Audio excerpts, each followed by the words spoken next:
Deep in the recesses of the branching caves below the Silurian and human pyramid sanctuary, Jesse and Nicholas stand anxiously at the mercy of their captor, a sea devil. His beak curls into a smile, eagerly watching as his brethren awaken inside of their stasis chambers, littered throughout the walls of the cave and beneath the nearby lake. An entire civilization of an age-long past opens their eyes to the world once again. A cold, white mist seeps rapidly out from the pod doors now, as the beings inside thaw back into consciousness. Please tell me you know what that thing is. Maybe. Well, sort of. I've only ever heard the name in passing, but even then, they're ancient. A species that was meant to have died eons and eons ago. You should be grateful. Today, you get to bear witness to our rebirth. Lucky us. Hello, can anyone hear me down there? Please tell me the speakers still connect. Ah, is that another Silurian kind I hear? Do you claim to speak for the inhabitants upstairs? I do indeed, and I assume I am speaking to your people's representative? Of course. How might we be of service today? I'll be honest, I was looking to file a formal complaint. I am told you are Sea Devil, a friend and relative to the Homo Reptilia, an ally. I implore you, sir, whatever quarrels you may have with us today, it is nothing that can't be settled. There doesn't need to be any further damage. I would say it's too late for that, brother.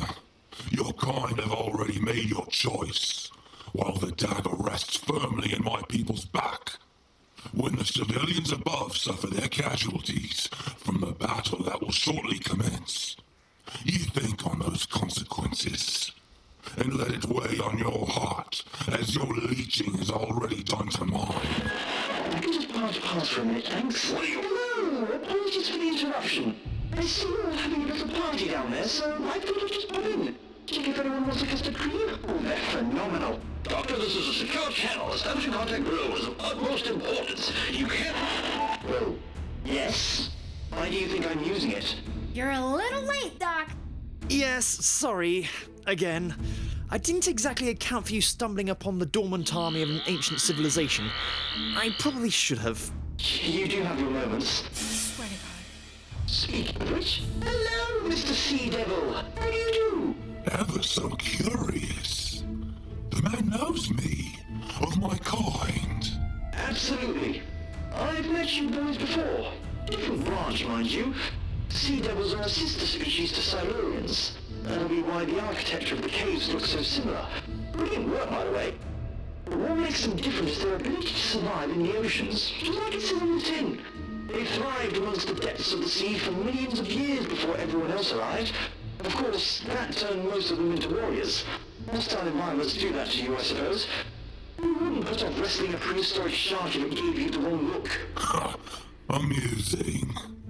Tell me, I find myself in the company of children, and a weakling of a commander who hides behind other civilizations. But you're something entirely different. What might you be? Oh, never mind me. I'm just a traveler who never learns to stop talking. Sorry. I seem to be missing some details. Oh, don't exactly wake up selectively. It's either none of you or, well, all of you. I have waited, sat amongst the darkness and distant echoes of parasites, ready for this moment. That was my choice alone.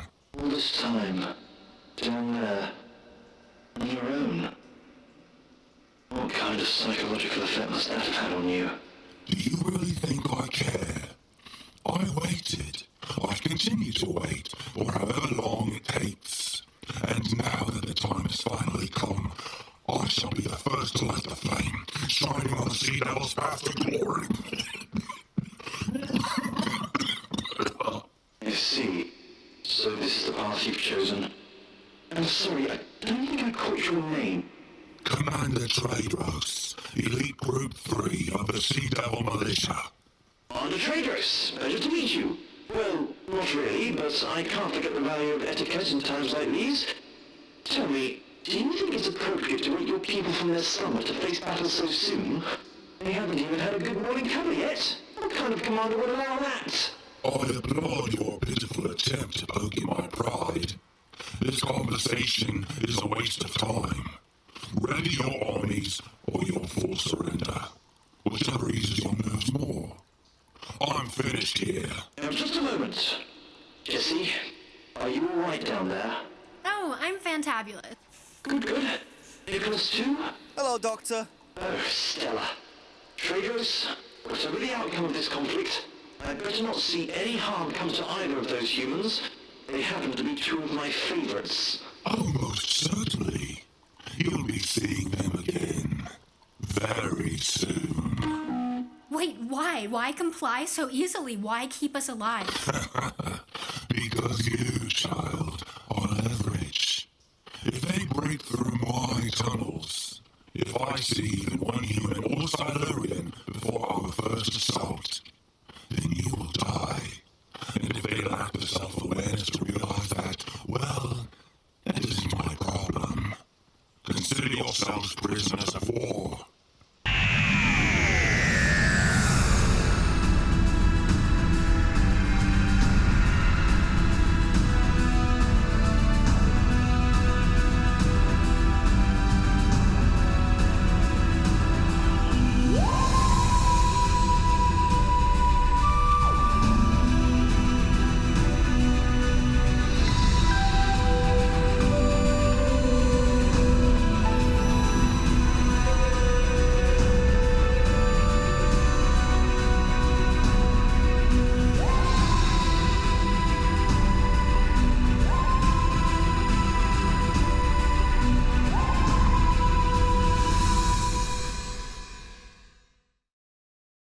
It's extraordinary. No, it's magnificent. Status report. We're getting there. It'll probably take us a few hours, but we'll be able to get through, one way or the other. Is it true, though? It's really the Sea Devil, sir. Are you absolutely sure this is the best course of action? Let me worry about that. Just keep me updated. A hidden portion of the Sea Devil race, taking a nice little nap as the world changes again and again. It might as well be a different planet now. Hidden away under the nose of the last remnants of civilization. What a twist. Doctor, I feel like I wouldn't be doing my role properly if I didn't ask. Ever since Nicholas began telling me of your stories, he's mentioned time travel. Yes, I know where you're going with this. A time like today, the events that will undoubtedly transpire, it must be historic. Do you know of any documentation, any recording? A man of your experience, you must know where Silurians and humans will end up. No one ever understands how terribly taboo of a question that is.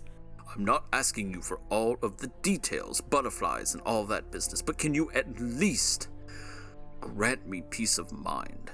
Time, it doesn't work like that. In the course of history, there are events that must always happen. Events that are so consequential that they define ages, influence cultures for generations after. The fall of Pompeii or the Mars disaster, they must always be exactly as they are meant to. Then what about this one, happening right here, this very second? The most important historical events have already happened, General. The Earth is in ruins, and its residents have fled to the stars. One day they will return, that I promise you. The endpoint will always be the same, but the details between are in a constant state of flux. Your little colony could win the day. It could wipe out the Sea Devils, possibly even entirely if they're the last of their race, putting to end an entire species before they even have the chance to wake up. Or The Sea Devils take back planet Earth, wiping out the last of their neighbouring species, destroying the sanctuary and any hope that the Earth could ever be rebuilt for, well, centuries at the very least. I see. Then I shall begin my preparations and ready my people. General, under no circumstances do you engage with the Sea Devils. Don't even attempt to set foot in one of those tunnels. I'm sorry, Doctor. Is that an order? If that helps, yes. No, I don't think so. You said yourself the risk is far too great. I will command the sanctuary as I see fit, starting by leading an assault into the caves below. If you try that, you won't ever be making your way back up. Is that what you think is best? because you'll be playing right into their hands. I've dealt with the Sea Devils before, creatures that have survived the crushing depths of the deepest parts of the ocean for millennia. Is that really a ring that you want to step foot in? You've barely enough resources to manage these people as it is. If it will protect those very people, then I absolutely will. Why does no one ever listen? I try my best, I really do. I have no idea who you think you are, stepping foot in our home and attempting to seize control. I don't care about the experiences you've had. That doesn't give you agency here. Not if they won't help us survive. Not in the home I've built that I've sacrificed so much to protect. I will not, on my life, I will not have my people, the last of 2 species on planet Earth, die because some clown playing fancy dress told them to. Is that understood? I suppose it is. Then you are relieved, sir. If you don't mind, I have munitions to prepare. General, I want you to listen to me very, very carefully.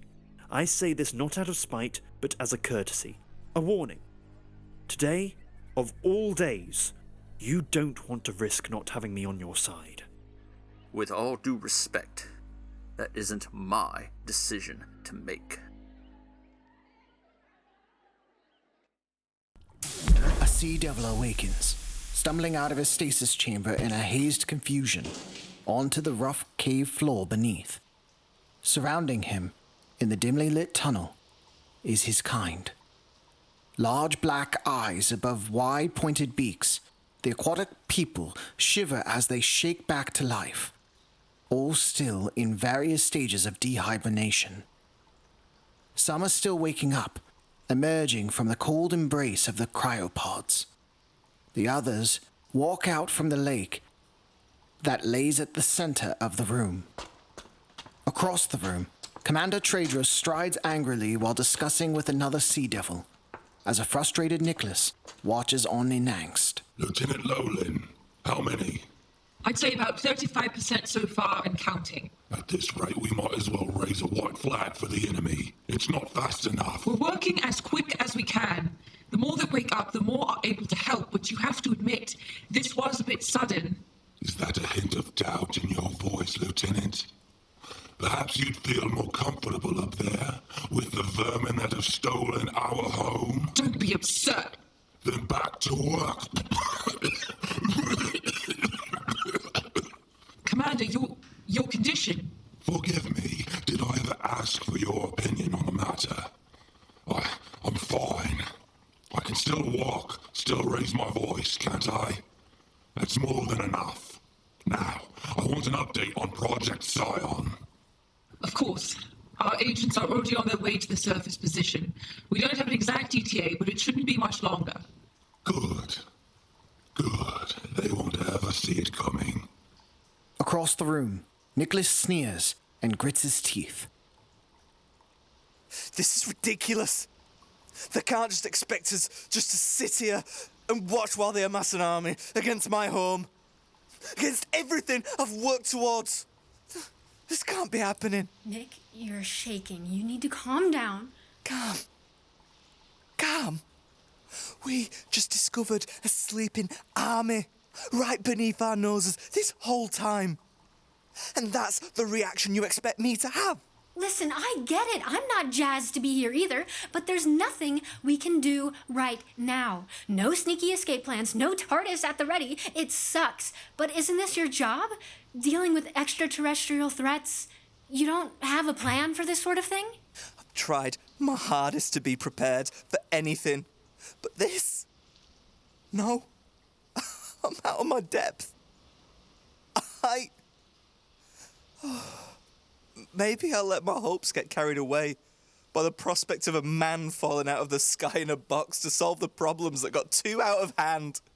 Yeah, you and me both, buddy, but what would they do? What would who do? The Lethbridge Stewards. The Colonel, or whatever his rank was, and his daughter. Defenders of the Earth. If they were held captive in a cave with the creature from the Black Lagoon, what is it they would have done? Right. Defender of Earth. Okay. Closing his eyes, Nicholas takes a deep breath before returning his sights to Commander Tredros. Oi, fish lips! Hope you haven't forgotten about your guests. That is absolutely not what I meant. Go and bother someone else. I don't have time for your insignificant blather. I won't keep you. I just wanted to offer you a chance to surrender. Is that right? Oh, don't worry. I know you can't see past your own head. There's no chance of a real negotiation here.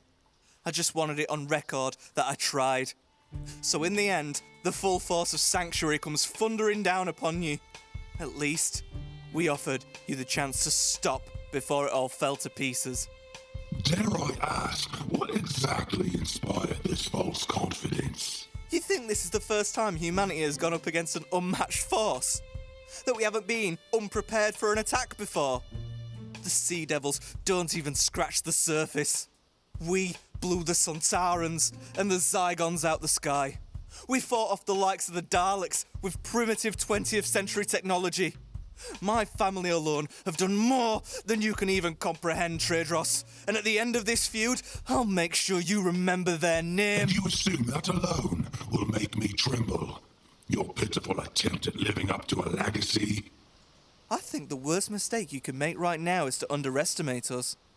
Oh, well then, shall I tell you what I think? I think that humans are parasites. A disease that infects and spreads across the land. An evil species that takes all that it wants with no consideration for the fellow inhabitants of Earth.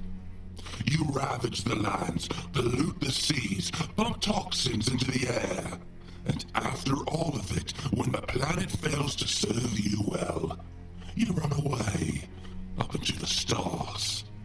Like pathetic, scared children. But you know what sickens me the most?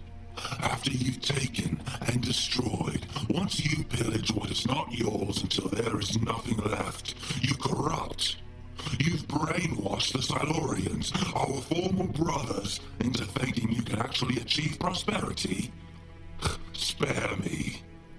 I think you should have bloody well been put in your place by every other race that's invaded.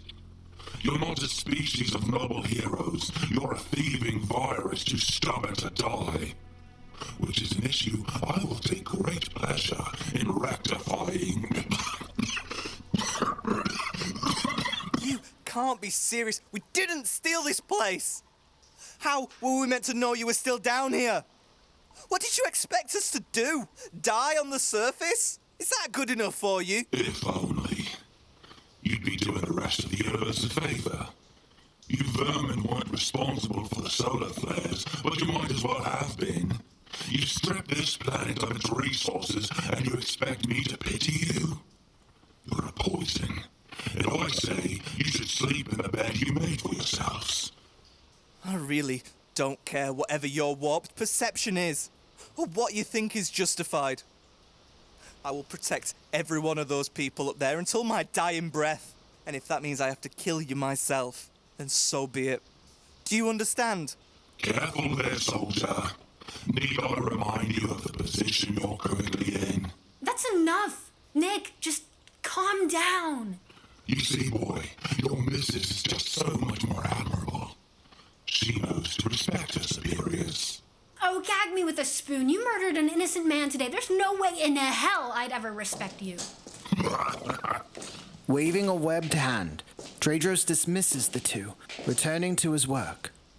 Oh, I don't know about you, but I'm feeling much better. Better? What the hell was that? You asked what my family would do.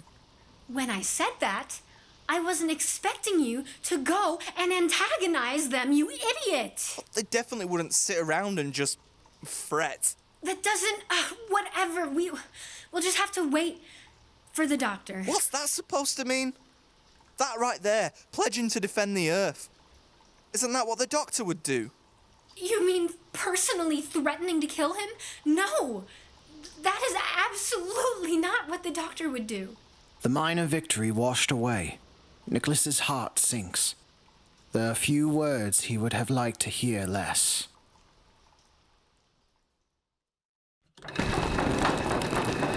That isn't going to work. Those are Sea Devil tunnels, General.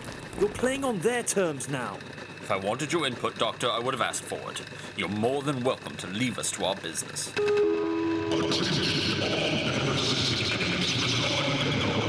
The Doctor quickly sprints into one of the small buildings, housing the Sanctuary's communications equipment. Nope, absolutely not. I can't have you creating mass panic out there, thank you very much.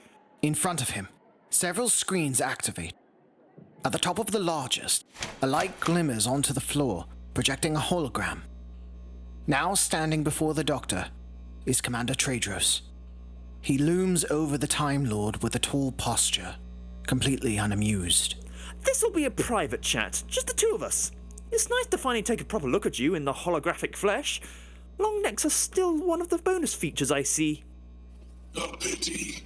You too know it is wise to strike fear in an enemy's heart before war dawns.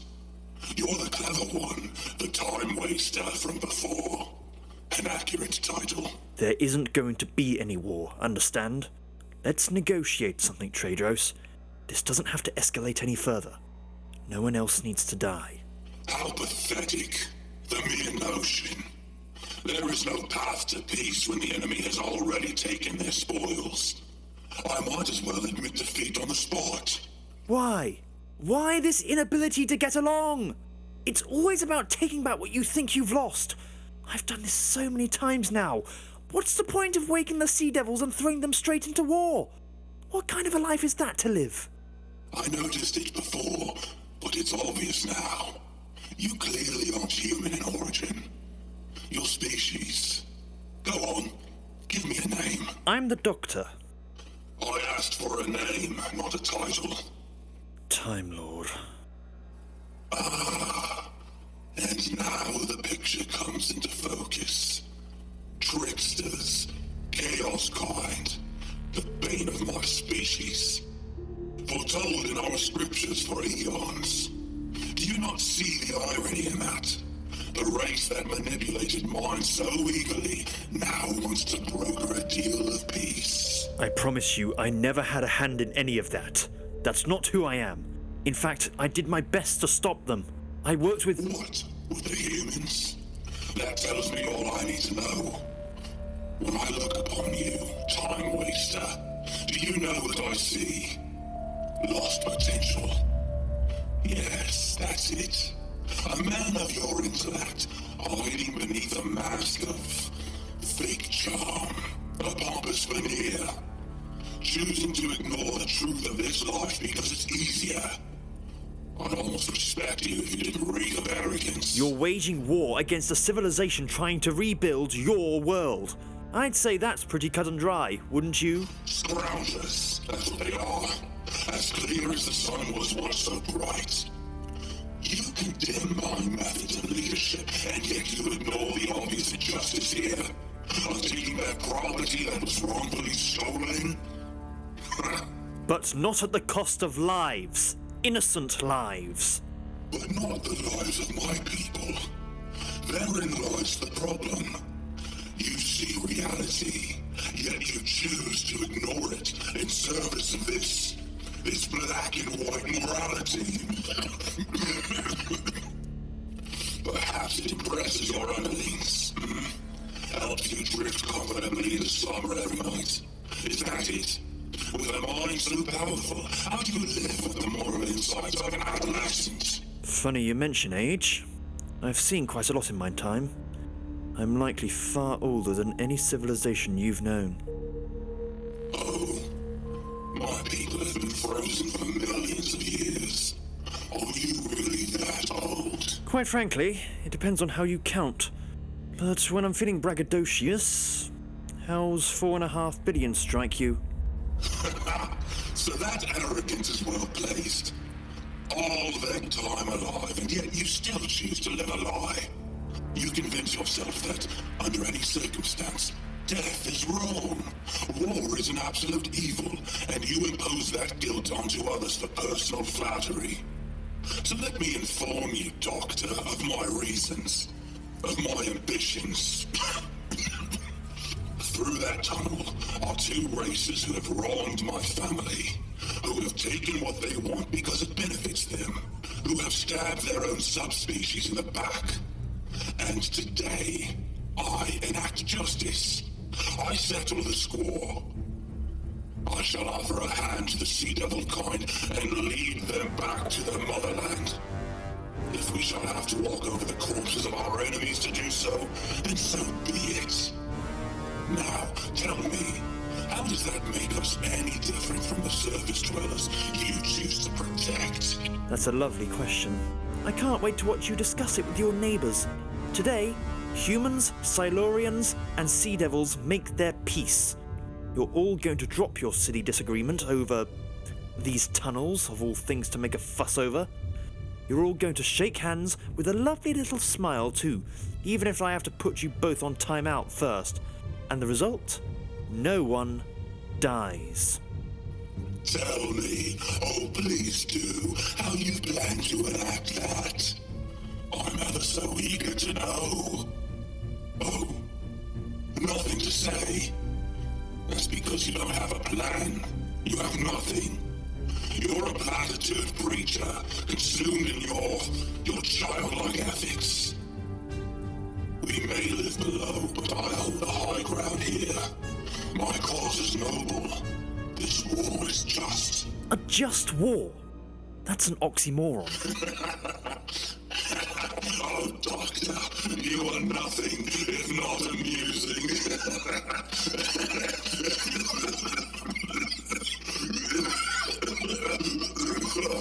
Oh my, are you all right? I'll excuse the mockery for right now. I'm a doctor. Of course you are. This ailment, it's akin to one of the earth cancers. Disgusting and shameful. I've spent most of my life watching over my kind as they sleep in their chambers, and I'll be damned if I waste my last moments doing anything other than leading them to victory. Ice chambers. Commander, put your feet up, pop a paracetamol, stick the telly on. Doctor's orders. It really has been lovely chatting, but I've got another appointment right about now. Come on, there's got to be a live surveillance feed somewhere. How did I not put two and two together? They're Sea Devils. They use water as a power source. It's a utility to them, including as a weapon. On the grayscale screen before him is an image of Earth outside the sanctuary. Amongst the live footage of the irradiated air and crumbling surface, two lone Sea Devils march toward a position, carrying with them a cloaked device strapped tightly to a wooden cart. They're going to supercool the entire base from the outside, transform it into a walk-in freezer, alter the battlefield into their home turf. You can just walk in and take what you want. I see. Not if I have anything to say about it.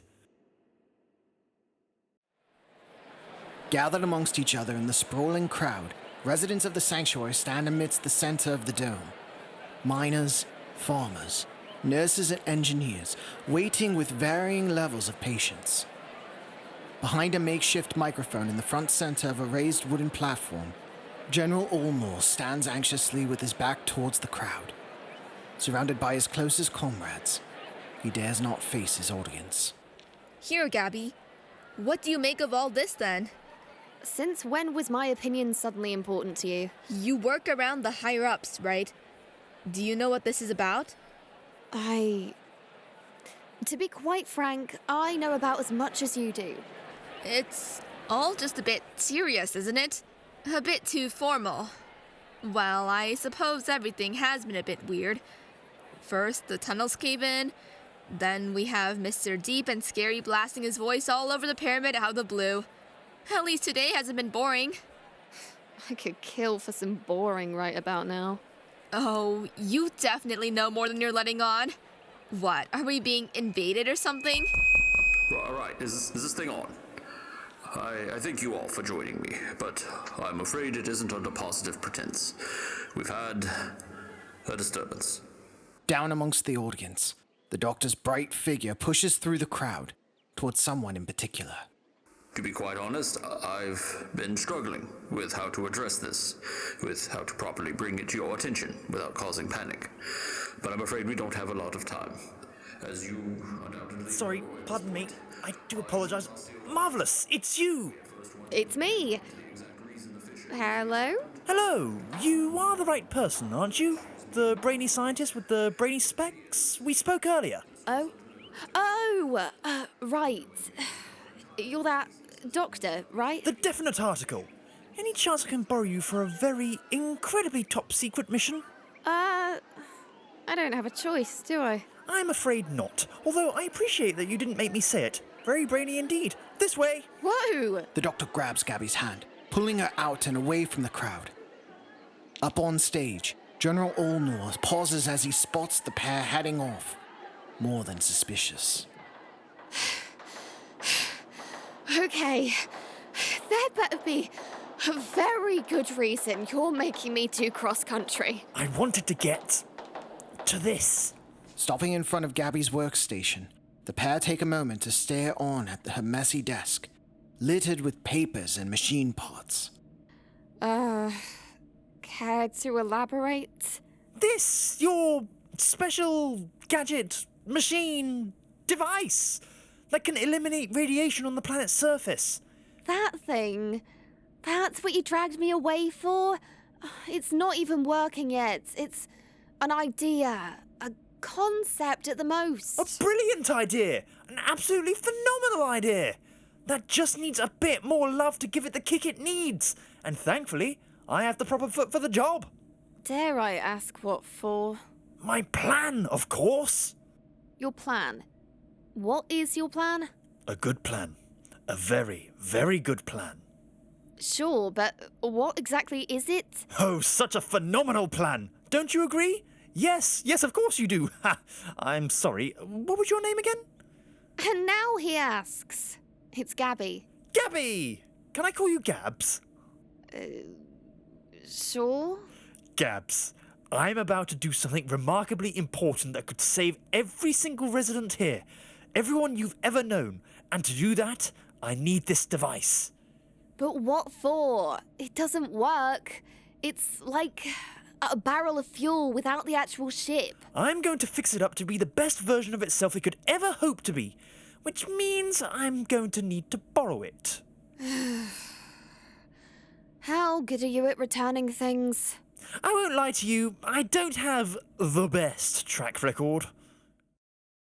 Wandering the pathway at the edge of the pyramid, the doctor carries the borrowed device against his chest. Passing by lush foliage amidst the various small buildings, his eyes dart about, searching. All right, find and borrow a very hefty bucket of bolts. Check. Now, time for my quick and possibly very daring escape. And the plan... Yes, I'm still getting to that part. So nice not to be under a truth field. A bit like having a stuffed-up nose, isn't it? You don't realise how good you've got it. Ah! Focus, Doctor! So, the main exit is blocked off. Can't exactly climb the glass walls. Hold on. Nicholas left me a key! Not just a key, a whole ring of keys! A very familiar ring of keys. And this one with a funny little rocket ship on and everything. If I were to bet, I'd say some of these are for vehicles. What was it he said? Find the matching number. Ah, here we are. Locker 10, 11, 12, 13. Of course, what else would it be? As the locker doors open, the doctor's eyes light up even brighter than usual as he gazes upon what sits inside. He yanks away the dusty white cloth covering the oddly shaped object, revealing beneath a very low-profile silver vehicle with large curled red wings stretching out on either side. My car! It's really my car! The shining surface an immaculate silver. The vehicle from a millennium ago sits pristine, without a scratch or a bit of rust in sight. Hello, old friend. Oh, look at you. You've even still got the number plate and everything. Oh, you're beautiful. I thought you must have decayed away ages ago. Credit to the craftsmanship, then. Thank you, Doctor. Its narrow-shaped windows open from the front, revealing the red leather seats underneath, and the cockpit with an assortment of flashy controls. Without hesitation, the Doctor leaps inside like a child onto a swing in the park, crossing his feet onto the side as his smile gleams. Don't tell the missus, but you were always meant to be my favourite. Well, okay, probably not, but definitely a close second. A very strong second. I barely even broke 1 million light years on your mileage. Nicholas has been keeping you for me all this time. Oh, Nicky boy, you're hired. Now, dear, let's see if we can get you working again. Greetings. Oh, blimey! Give me a heart attack, why don't you? Since when did you ever talk? Apologies. Allow me to introduce myself. I am the wheel-maneuvered hyperbolic orbiting craft, Whomobile for short. Ugh, that's rubbish. That's proper terrible. Whoever came up with that? Original creator listed as the Doctor. Ah, yes. I suppose that's where the hyperbolic came from. How may I be of assistance? Forgive me, it's been a bit. I need an escape. A way out to the surface in the quickest possible time. I drive you out like the old days, but if you haven't noticed, the roads don't exactly seem open today.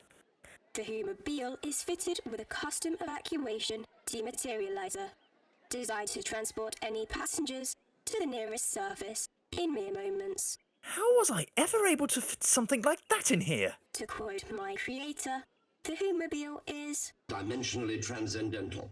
It's bigger inside than out. Of course you are. Well, no time to waste. To the surface! Apologies. Access denied. Internal systems may only be accessible by the Whomobile's owner. That's me! I'm the Doctor! Accessing visual databases. Apologies. You do not retain the appearance of the Whomobile's owner. Access denied. I suppose old curls and cape never accounted for vanity issues. Perfect.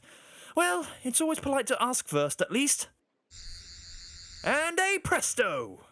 Adjusting. Preparing evacuation dematerializer. Charging 1%. Doctor! Oh, just superb. Definitely no rush or anything. General? The General and friends. Sorry, I just decided to go for a stroll down memory lane, as one does. If you'd just let me explain. Or not. Enough games, Doctor. Oh, don't get me started on games. Let me tell you, I play a mean game of Quidditch, Uno 2, Monopoly. That's me. I love a good property purchase. If you could cut the babbling. I have absolutely no idea what you're talking about. I'm most certainly not in any form or fashion just stalling for the time. Such a notion, well, how exactly does it make me feel? Let's see. Doctor, I'm placing you under arrest. I know you mean well, but I can't have you on the loose attempting to interfere. During a war of all things. Handcuff him. Wait a moment, please. 2 minutes. Give me 2 minutes to justify why I am your most important asset right now. A very free and unprisoned asset. 1 minute. 1 minute 30. This is ridiculous. Oh. Fine, I'll take the minute. What do you think is going to happen here? Do you actually have reason to believe you're going to escape in that thing? Of course not! That would be a nonsensical, utterly silly plan. Assuming that I would ever attempt something so harebrained in about... the percentage report? 68%.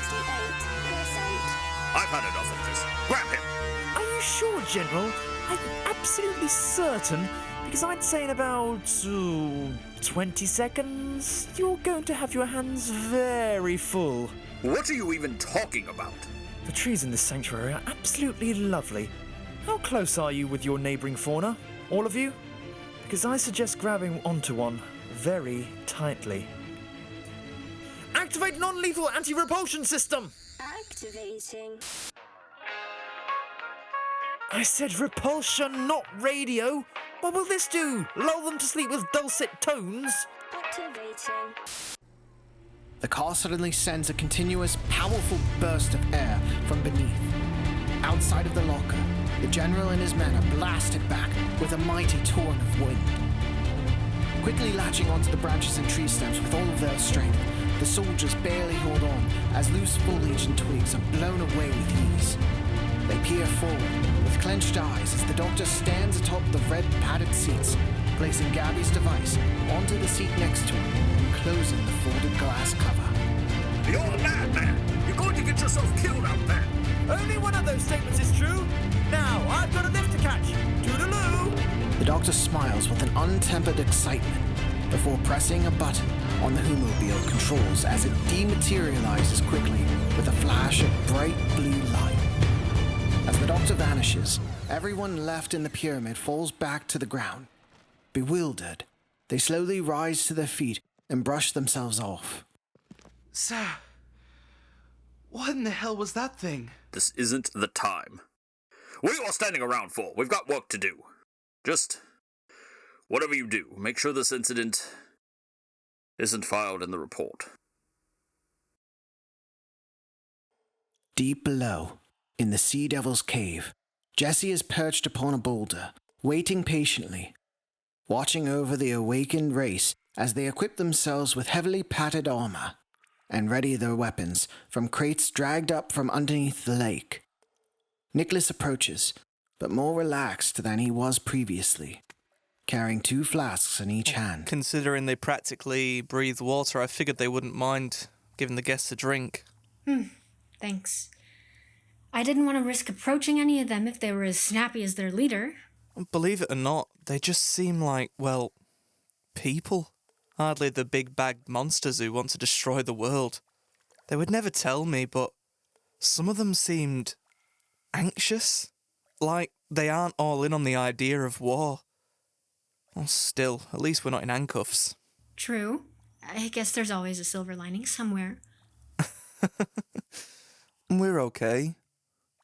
Aren't we? Yeah. I'm sorry. My head's just a million miles away right now. I'm sorry. I never asked how you're coping. Well, you could probably take a guess. I just keep thinking, under all that rubble and radiation outside, my parents are out there. I mean, yeah, they're long gone at this point, but I'm sure I am too. Somewhere, being stuck down here gave me time to put everything into perspective. I didn't even realize. Must be a scary thought. To be honest, I'm kind of mortified. Not just because of that. I've only really been stuck away from the doctor like this once before. But I was in the TARDIS the whole time. It was scary, sure, but at least it was familiar. I've seen space slugs, killer robots, but every time he was there. It was always dangerous, but I knew in the back of my head that it would always work out fine in the end. That at the end of the day, we'd always fly off to another adventure, or whatever. And now? I don't like it. The idea that he's not here to fix things if they go south. I don't know. You've travelled together for a while, right? You don't think you could handle things if they get out of hand? Not even a little bit? No. No. You can trust the doctor with that stuff, not me. Well, taking the space slugs and the killer robots into account, you seem to be doing pretty well so far. Jessie remains silent, fiddling with her silver locket as she stares absent-mindedly off into the distance. Across the room, a Sea Devil soldier approaches Commander Tredros. Commander? What is it, soldier? If you don't mind my curiosity, are you observing the prisoners? Do you suspect they are discussing some sort of plot? No, I don't believe so. After all, they're only human.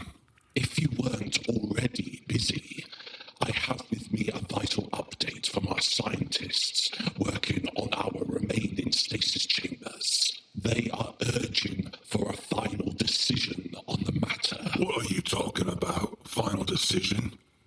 I've already set our plans into motion. There's no time for creative differences. There have been several new factors that have come into play, Commander. Then out with them, man. I don't have all day. Our scientists say most of our remaining people have been unfrozen from their chambers 97% effect survival rate. Survival rate? What on earth are you talking about? 3% of the sea devils that were awoken perished. I am told it was because of complications with the unfreezing process taking place too soon. No. How can that be possible? We've already suffered greater collateral damage than the enemy. I won't have it. But those losses, they were preventable if we all weren't awoken so quickly. Careful, soldier. It sounds as if you're implying that this was somehow my fault. I'd choose your next words remarkably wisely, lad. I am just saying we need to take a step back. With your health, you're in no condition to take the reins of an army. I am in perfect condition, thank you. Don't you dare try and pin the death of our kind on me or some falsely perceived illness, some misguided sense of weakness. What I chose to do, I did for the good of you. For every living sea devil. This is down to them. You wouldn't have needed to return in the first place if it wasn't for them. It's always down to the humans and their slaves. What we need is to reevaluate. What? Do you see them? Those parasites over there. They're listening in on our discussions as we speak. What? The humans? They still seem to be having a conversation to themselves. Don't be so blind. Can't you see? It's that boy. He's watching me. He's laughing at us. At our loss. They both are. They're not. I don't. Commander, you need to listen to me right now. We need to double down. Awaken the rest as soon as possible. We need to strike back at the enemy where it hurts. To twist them off. Commander Tredros, you're not thinking clearly. We need to halt the awakening immediately before anyone else dies on your watch. We're clearly not prepared enough. Say that to me again. I believe you heard me. An enraged Tredros glares down at the sea devils before him. While there's still uncertainty and timidness in the soldier's tone, he stands firm in defiance, not backing down. Around the room, the other sea devils watch on in a contagious anxiety. The commander's eyes dart around the room, to his audience, before marching over to an empty cryo chamber still embedded in the rocky wall, its frosted door hanging loosely open. Reaching inside, he grabs a tube firmly with its webbed hands, pulling it from its socket as he leans a foot against the chamber's base. A cool white mist seeps slowly out onto the floor as he points the tube in the direction of the defiant devil, who stares back nervously. I said, say it again. No one else has the hearts to speak up, because we don't even know what's right anymore.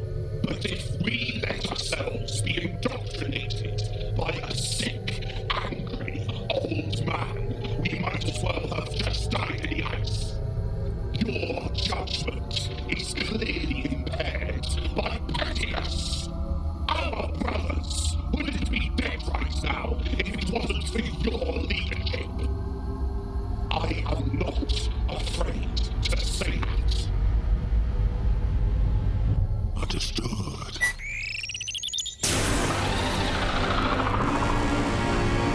Tredros activates the chamber's power with a firm slam against the controls, as it sends a rapid burst of ice onto the soldier through the tube, quickly freezing him in a thick crust of ice. A look of shock and pain rests upon his face, the last expression he'll ever make. I said again. Tredros swiftly sends a kick through the frozen devil as it snaps in half at its waist, crumbling to the floor in a messy pile as everyone watches on in a shocked expression. Does anyone else have something to say to me? Any passing remarks? Now's the time. Please speak freely.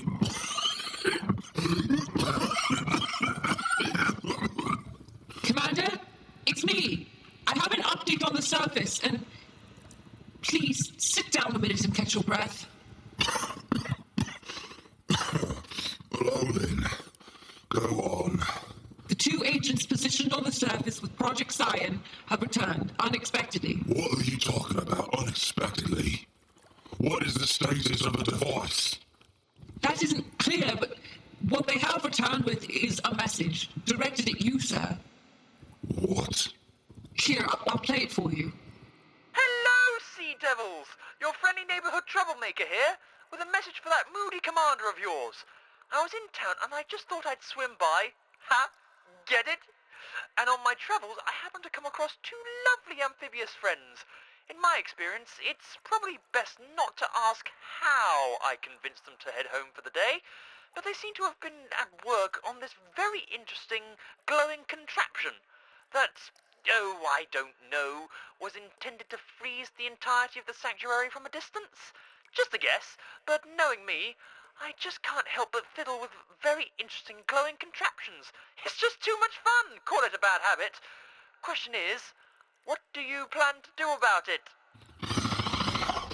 The time waster is playing us for fools. With your permission, Commander, we'll mobilize a unit to retrieve the device, but we may need more time. No. Ready every single Sea Devil available. We march on the Time Lord and make our final assault on the pyramid against the vermin and the traitors. They'll never see it coming, and in doing so, we will kill 2 fish with 1 stone.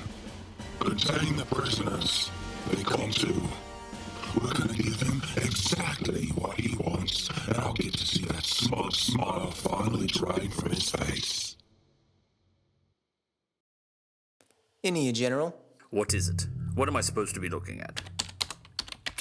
On the security feed, somewhere on the Earth's surface, the Doctor appears, yanking out wires and cables of the Sea Devil device in haste, with the Humobile parked not far behind him. A growing feeling of dread shows in the Silurian General's expression as he rubs his scaly temple with his hand. That's him, isn't it? It would seem so. You think he's trying to get the Sea Devil's attention? Most certainly. I might not know why, but that's undoubtedly his plan. But he has to know if he provokes them, they won't just send a few, they'll send their whole army. If he's as crafty as Nick described, I bet he's counting on it. I thought he was supposed to be on our side. So does he. He thinks he can stop their armies by himself, but I'm not willing to gamble on his god complex. We can't just wait for the Sea Devils to attack. We need to match their assault with our own forces. We've cleared the main exit of rebels, so send the word out. Ready our men. We march to the surface in 10 minutes. General, are you sure? We've barely been able to scavenge together enough guns as it is. I'm well aware, and rest assured, if he causes us to lose the sanctuary, I'll kill the Doctor myself.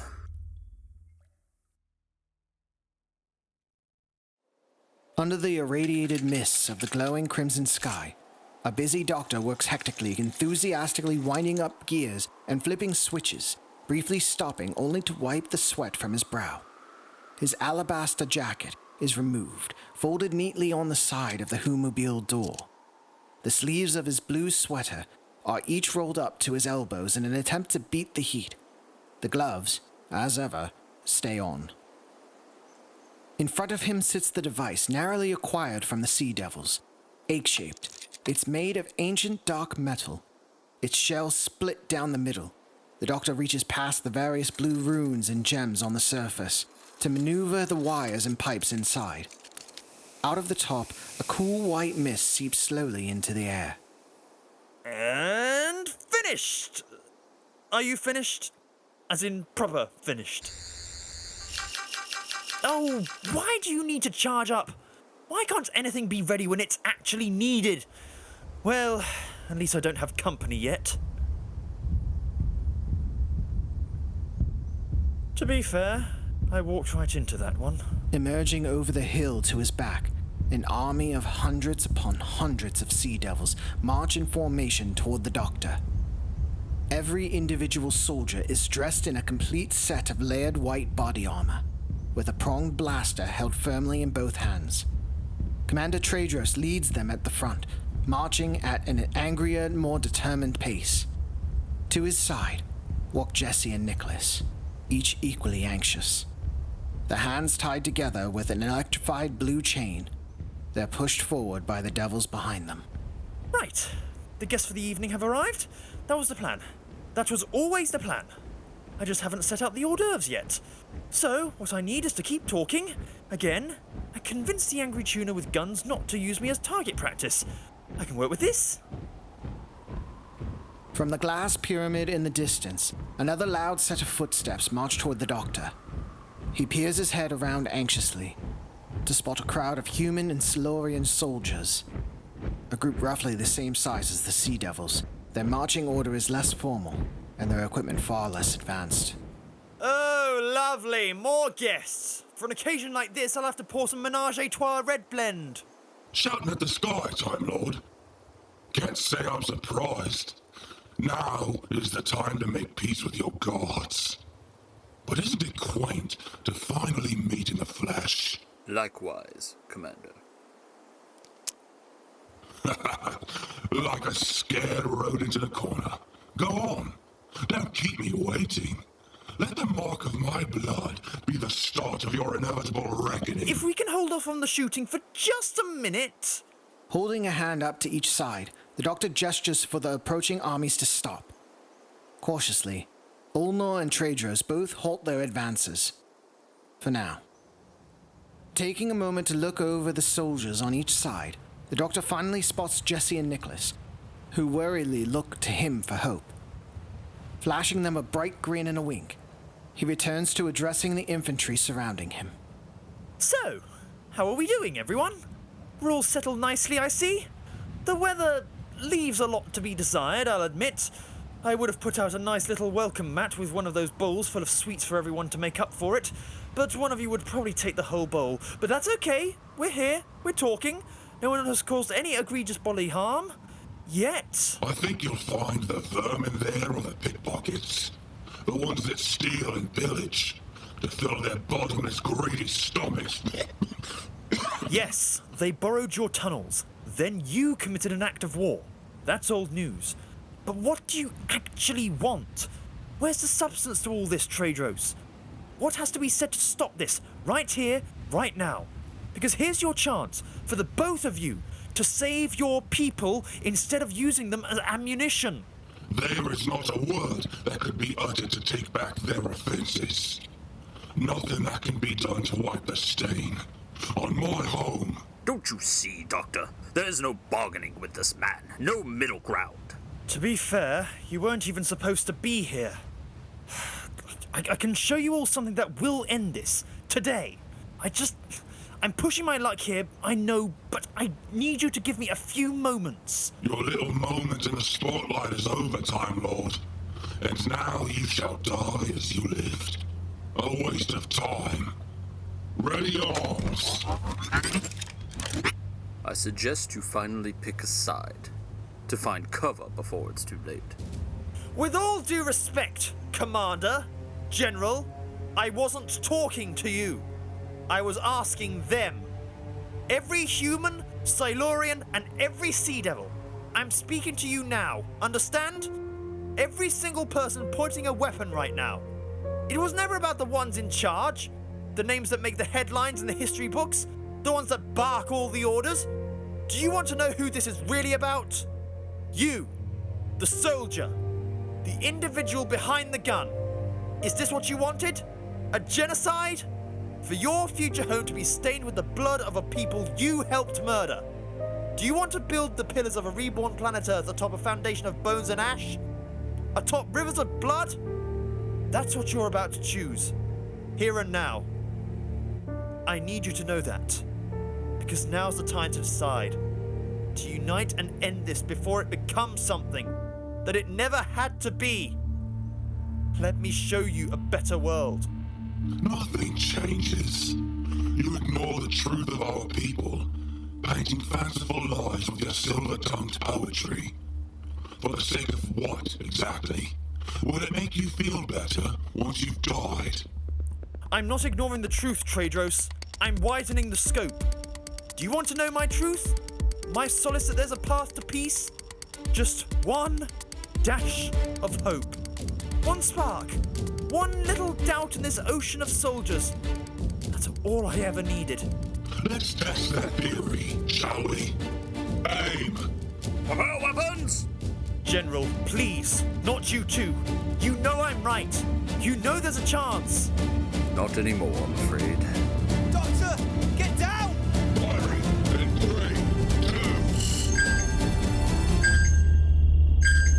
2. There's my dash of hope.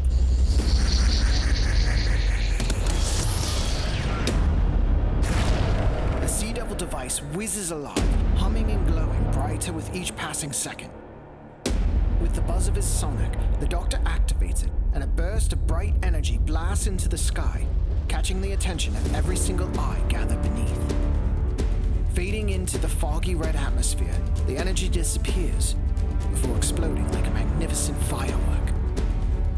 An array of frosted pale blues and twinkling glowing maroons coat the horizon for miles all around. As the sparkling energy trickles down onto the broken earth below, it slowly fades away into the air. And as it does, the planet's blood-soaked sun beams through, lighting up the surrounding sky with the brightest yellow shine seen in generations. No more stained atmosphere, no more bleeding sky.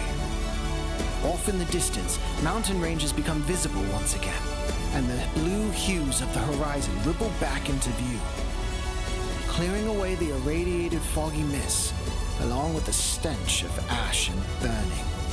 The machine's purpose is complete, like a cloth, wiping away the dirt and grime from a filthy table. That's the sun? That's actually the sun? I've never seen the sun. Doctor, what did you do? Just a little reverse engineering on my part. I most assuredly can't take the credit, though. Want to know the amazing thing? And I love this bit. The device that made it happen? It may have been my handiwork, but the technology? Combined Sanctuary and Sea Devil. I hooked up the radiation nullifier Gabbi made, good old brainy Gabs, into this silly old Sea Devil device that was meant to freeze the Sanctuary from a distance, and voila! Complemented each other superbly! Isn't that stellar? Are you saying what I think you're saying? Do you see now? All of you. This is what you can do if you work together.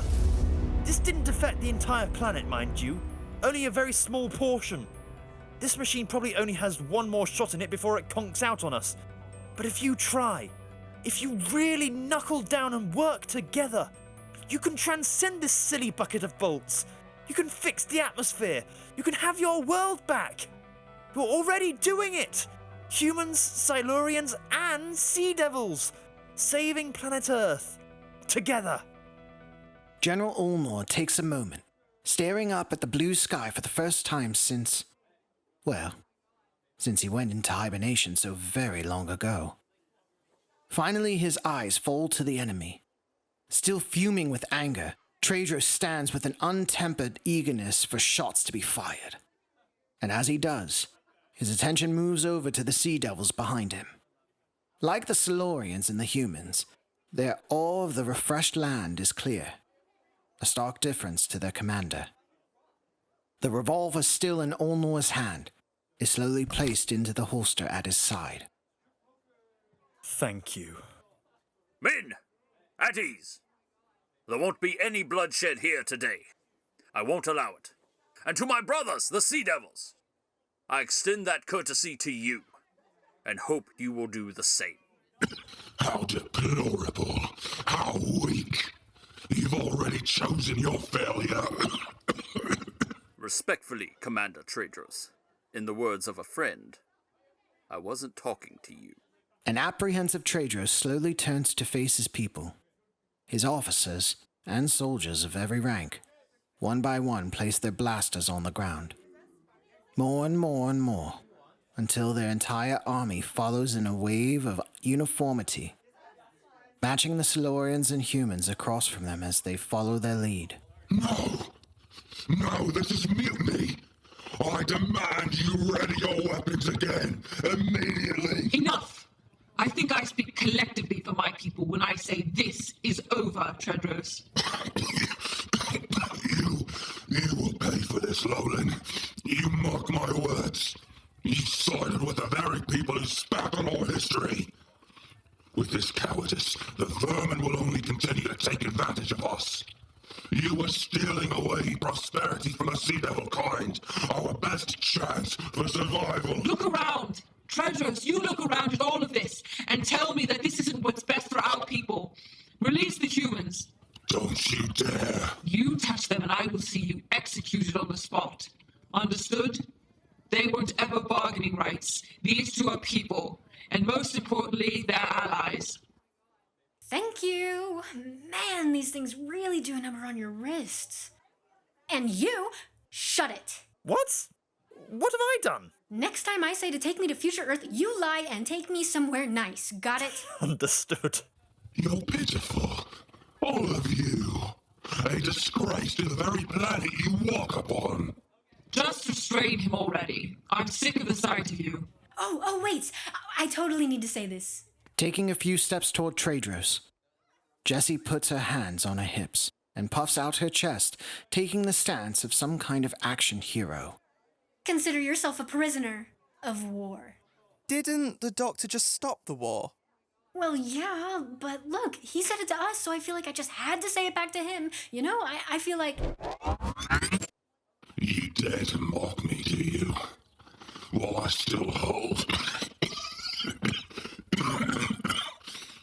While I still hold my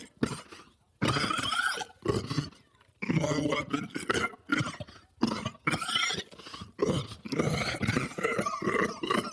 Please, let us help you. You're in no condition to put up a fight right now. No, I don't believe you will. Don't follow me.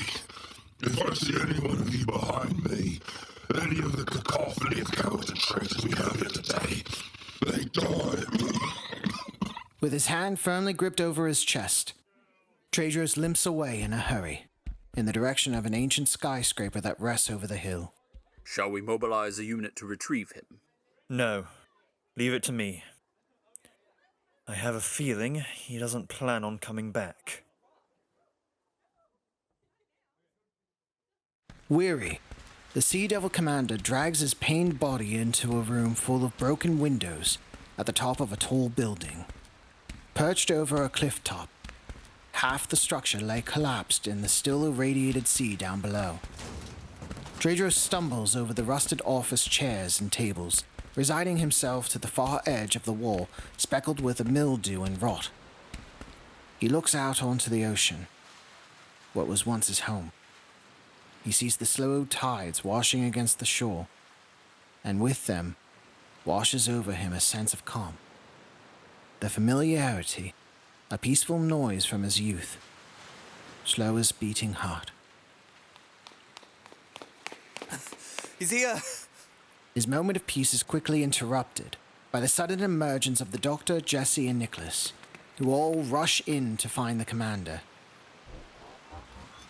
I said I was to be left alone. Or are you humans too dull to even fathom something so simple? We're not here to take you back. Just didn't want you to be... by yourself. By himself? For what? Am I missing something? If you hadn't noticed, I'm dying. From a disease exacerbated by stress and rage, I suppose. And where is it better to die than to look upon one's home? Although these seas are hardly recognizable now. Oh, how it used to be so breathtaking.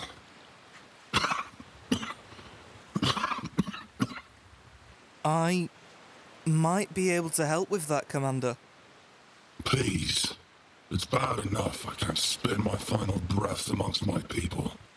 But among the thieves and cowards who sullied my race, the ones who do nothing but take and take, you know I'm right, don't you? But you'd rather kill me before you ever let that show. You're right. Humans, my people, all we've ever done is take. I'm not going to say it was malicious or for anything else other than to survive. But we use those tunnels. We use the pyramid the Silurians built, even if they're kind enough to let us. Imagine that. After all we've put that species through. Hell, maybe Earth wouldn't be in the state it is now if we prepared better. You'll never know how sorry I am that you had to live with the consequences of it all. Stepping back out the door, Nicholas quickly returns, carrying in the atmospheric cleansing device the doctor put together. He places it on the floor along with a jumble of wires and cables attached, aiming its mechanism out the broken window as the commander watches on in bewilderment. That's the device you used on the atmosphere. You were right, Tredros. Hearing the doctor talk, it made me realise I was never going to live up to my family legacy by starting a war. I'm not cut out for it. But at the very least, maybe I can end one. The device activates, shooting out another burst of energy over the sea in front of them. It explodes into the air above, and like before, sprinkles its colorful energy over the ocean, transforming the muddied, green water into a crystal clear blue. Powering down, the machine sparks several times, now rendered useless.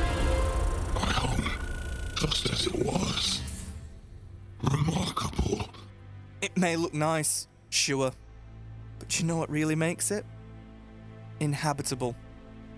An inhabitable ocean for the sea devils in their natural environment. There for them to live and thrive to their heart's content. If they don't want to stay cramped in them dusty old tunnels, of course. I don't understand. You should have used that for your agriculture. With a clear space for a city, why would you? I think it's time to finally start giving something back.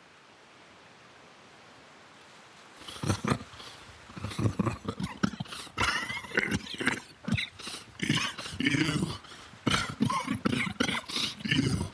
Time Lord, I have a question. If you'll indulge me, your species, you are not constricted to the linear causality of time, correct? Something like that. You've seen the future. Yes. You know the effects this day will bring. I suppose I'll never get to see it now, where my kind will end up. But if you'd be willing to grant a dying man his final wish, I think I'd quite like to know. It's not that simple, I'm afraid. Please, tell me. Even after everything, nothing is set in stone, especially with events like these.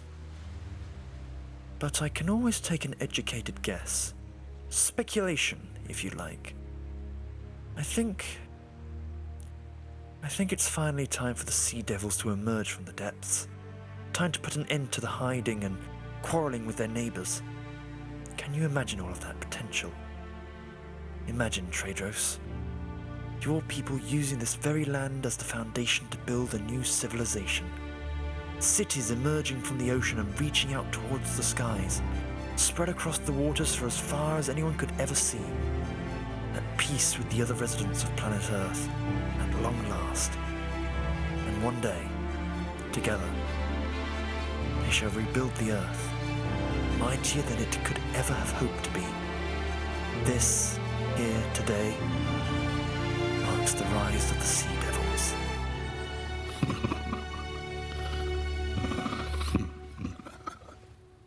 Tredros takes one final look upon the sparkling sea below, with a glint of satisfaction in his black eyes, masked by a calm and accepting veneer. The other three watch on, as the Sea Devil's life fades from his eyes, his final breath whisked away by the salty ocean breeze.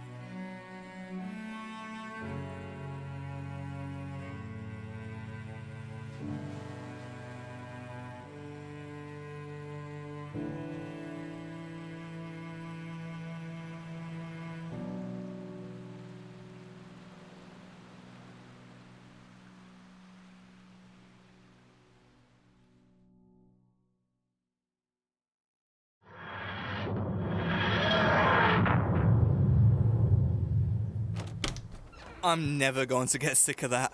Yes, that absolutely tends to be the case. And you found it. You found the Whomobile. I did my best to keep her in top shape. Wait, that's what that is? I didn't think you were actually being serious when you said he had one. You are so not taking that thing with us through time and space. Why not? Picture it. The Doctor, on wheels. Although, I suppose it's not really practical, is it? Tell you what, why don't you keep her safe for me, Mr. Lethbridge Stewart? Make good use of her until I come knocking again. You serious? I can keep the Whomobile? Call it my little thank you. I'm sure you can work out all its kinks and the like. It's starting to show its age a bit. Don't listen to him. This thing is a chick magnet, if I've ever seen one. I really don't know what to say. No, hush. You did excellent today.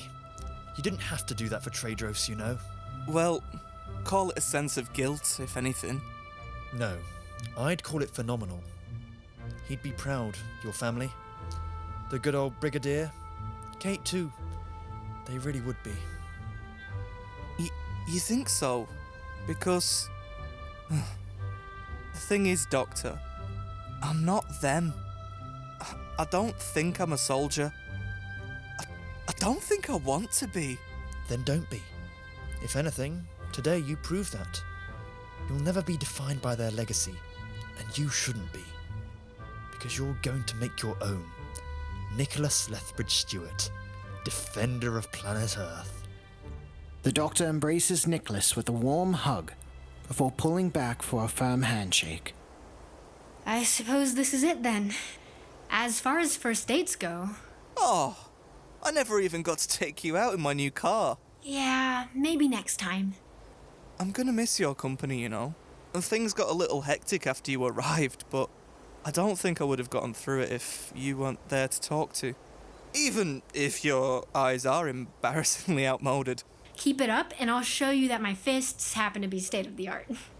Behind Nicholas, two more figures step up to the TARDIS doorway. General, the Gabster! Please don't go making that a regular thing. I can't believe you actually managed to finish my nullifier. You're a genius. Oh, pish posh. You were the one who created it. Do me a favour and make sure it gets properly rebuilt. You have quite the work cut out for you. Honestly, I'm just glad you returned it. Even if it is a little worse for wear.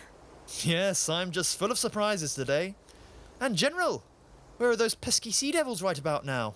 They insist on utilizing the freshly cleansed ocean to build a new home. It's understandable they'd want their own space until tensions die down, but rest assured, we're still under constant peace discussions. Wonderful! I'm glad to hear it! Mind you, I don't know what this means for our further lack of resources. Whether the alliance with Sea Devils is a positive or negative in that regard is yet to be seen. There are brighter days ahead for Earth, General. And literally, in some senses, you have my word. Doctor, I know we didn't see eye to eye today, but sincerely, from every Silurian and human, I thank you. Lucky for you, this is one of the few occasions where I will willingly accept a salute. Anyway, come on, Miss Tran. Places to see, constellations to save, and in some cases, play a round of golf with. You can't play golf with a constellation. Oh no, I've seen it. Of course. Is this going to be the last time I'll ever see the two of you? Not if I can help it. We'll see each other again, Nicholas Lethbridge Stewart. And here's a little something to hold you over until then. Hasn't he already seen this part? You can never see this too many times. With a gust of wind, the blue border of the TARDIS fades from view, revealing to Nicholas the red world behind it, still waiting to be cleansed. Oh, all right, okay. Now back to business. I think we've got some work to do.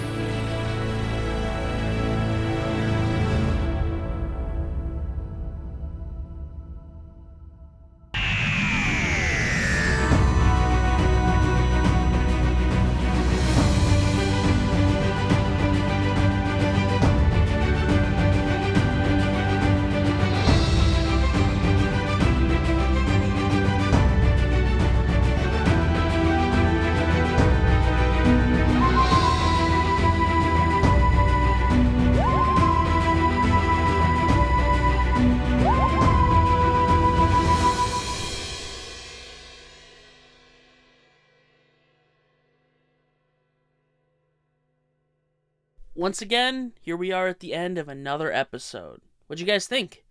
I was a pretty big fan of this one. I especially liked that final scene up in the skyscraper with Tredros. Yeah.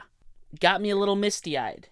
I think that's actually the mark of a good writer is you make your audience cry literally every single time.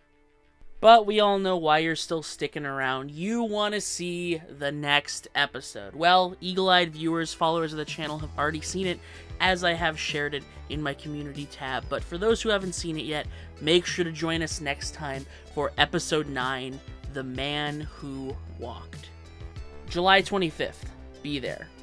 This is actually the script I'm most excited about in this whole project, other than maybe the finale. So definitely be sure to be here for this one.